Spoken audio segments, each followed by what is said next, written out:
मंदिराच्या लढ्याला सुरुवात करतो आहोत। काही वर्षांपूर्वी आपण सर्वजण साक्ष आहात, हिंदू हृदय सम्राट शिवसेना प्रमुखांनी मंदिर निर्माणाच्या लढ्याला एक तेज प्राप्त करून दिलं होतं।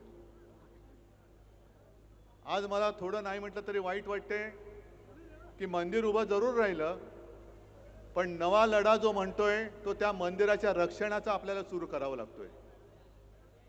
मी पहिल्या प्रथम या मंदिराच्या सर्व ट्रस्टींना, सर्व गुरुजींना धन्यवाद देतोय। त्यांनी मनापासून सहकार्य केलं। नुसतं सहकार्यच नाही तर आशीर्वाद सुद्धा दिलेत।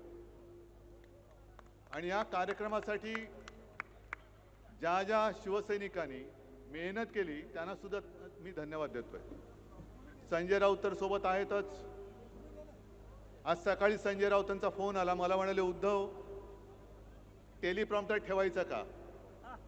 म्हटलं का नाही, कारण मुख्यमंत्र्यांनी आव्हान दिले उद्धव ठाकरेंनी रामरक्षा बोलून दाखवावी। मी आज त्यांना त्यांच्याच गावात येऊन सांगतोय की फडणवीसजी, रामरक्षा म्हणणं जरी तुमचं काम असलं तरी रामरक्षा करणं हे आमच्या राम भक्तांचं काम आहे। आम्ही रामरक्षक आहोत, मनामध्ये भाव नाही आणि रामरक्षा म्हणताय म्हणजे मनी नाही भाव आणि देवा मला पाव, हे आमचं हिंदुत्व नाहीये। आज सकाळी नागपूरसाठी निघाल्यानंतर पहिली बातमी जी आली ती दिल्लीतून आली की गेले जवळपास 20 दिवस देशातल्या तरुणांच्या भविष्यासाठी सोनम वांगचुक जे उपोषणाला बसले होते त्यांची कशा पद्धतीने उचलबांगडी केली आणि उचलून घेऊन गेले। पकडावं तो दिपके तिकडे बसलाय, त्याला पण मारहाण केली, चादरी बिदरी त्याच्या अंगावर शाई फेकली। आणि ज्या पद्धतीने सरकार वागतंय, मी प्रभू रामचंद्राला हेच विचारलं की श्रीराम हे काय झाले?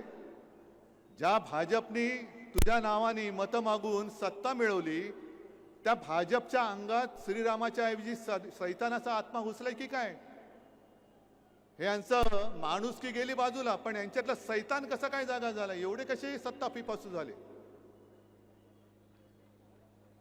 आणि मोहनजी भागवतना मला विचारायचंय, कारण हे नागपूर आहे त्याच्यामुळे आलोय तर जरा एक दोन प्रश्न विचारले पाहिजेत की भागवत साहेब, ज्या पद्धतीने हे भाजप सरकार वागतंय, मंदिरं लुटली जात आहेत, विद्यार्थ्यांशी कशा पद्धतीने वागतायत हे तुम्ही बघितलंय। पेपर फुटतायत, पक्ष तर फोडले जात आहेत, पण आता मंदिरातल्या तिजोऱ्या फोडल्या जात आहेत। हेच हिंदू राष्ट्र तुम्हाला अपेक्षित होतं काय? आमचं हिंदू राष्ट्र हे नव्हे, आमच्या हिंदू राष्ट्रामध्ये रामराज्य अपेक्षित आहे, आम्हाला शिवशाही अपेक्षित आहे। गोरगरिबांना, महिलांना, विद्यार्थ्यांना, तरुणांना न्याय देणारं हे खरं आमचं हिंदू राष्ट्र आहे। कॉन्ट्रॅक्टरना अभय देणारं हिंदू राष्ट्र आमचं असू शकत नाही। आणि म्हणून भागवत साहेब, तुम्ही जे याच वर्षी फेब्रुवारीमध्ये बोलला होतात की या देशातले मुस्लिम सुद्धा हिंदूच आहेत आणि हिंदूंनी 2 ते 3 अपत्ये जन्माला घालायला पाहिजेत, बोलले होते ना रे? मग ही अपत्ये जन्माला घातली, जी अपत्ये घातलेत आणि परीक्षेतले पेपर फुटलेत, अनेकांनी आत्महत्या केल्यात, त्यांचं पहिलं काय करणार? आणखीन अपत्ये जन्माला घालून पुन्हा त्यांनी तुम्ही तसेच चिरडणार आहात? हे हिंदू राष्ट्र आमच्या संकल्पनेतलं नाहीये, हे अजिबात नाही। आणि मला तेही दिवस आठवत आहेत ज्या वेळेला बाबरीचा लढा झाला होता आणि बाबरीचं पतन झालं, बाबरी पाडण्यात आली।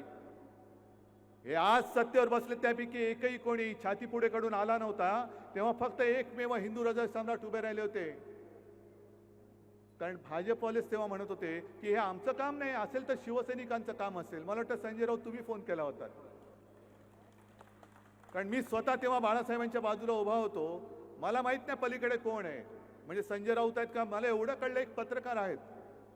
आणि बाळासाहेबांनी उत्तर दिलं होतं की जर हे काम माझ्या शिवसैनिकांनी केलं असेल तर त्यांचा मला गर्व आहे।